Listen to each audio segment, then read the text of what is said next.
Guys, I also get it, because I enjoy playing Warframe as well. I like that in Warframe, it's all free to play, so I don't have to spend any money in Warframe. I like that it doesn't feel like I have to get 113 exotic weapons, which is the count of exotic weapons from Destiny. I like that I don't have to get primes, and I like that I don't have to get prime Warframes. I like that I don't have to get prime pets either. There's a very small difference between primes and their normal counterparts, so it never feels like you're truly losing out.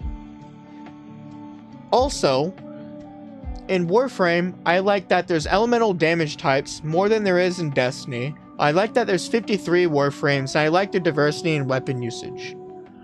I like that in Warframe, while in Destiny, you can use primary and special weapons in either slot, there's very good secondary weapons and very good primary weapons.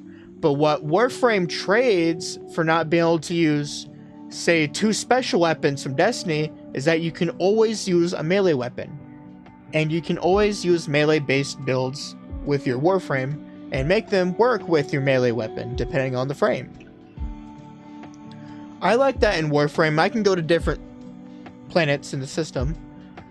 I like that I can go to something like the Void, farm in the Void if I'm tired of that. I can go and farm on Earth, or I could go and farm on Deimos. I like that there's a form of survival, that there's a form of free roam.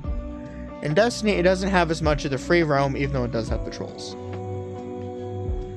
I like that in Warframe, I'm truly able to just kick back and have fun because there's multiple different kinds of endgames, because it's not as explicit as it is for Destiny, where there's just Master and Grandmaster stuff.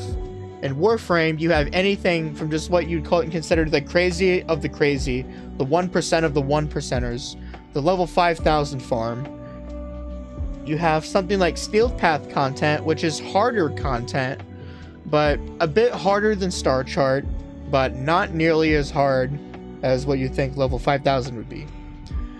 There's also endless survival, in that different Warframes are very powerful for specific parts of the game that they're useful in. So I feel like that in Warframe, whereas say that there's the classes in Destiny, the multiple exotic armors that make you play in a different way, that at least different Warframes are very useful for certain mission types. So that there's always going to be a reason to run a different Warframe also. While I played Destiny far longer, I completely see the appeal of Warframe, and I play Warframe pretty consistently.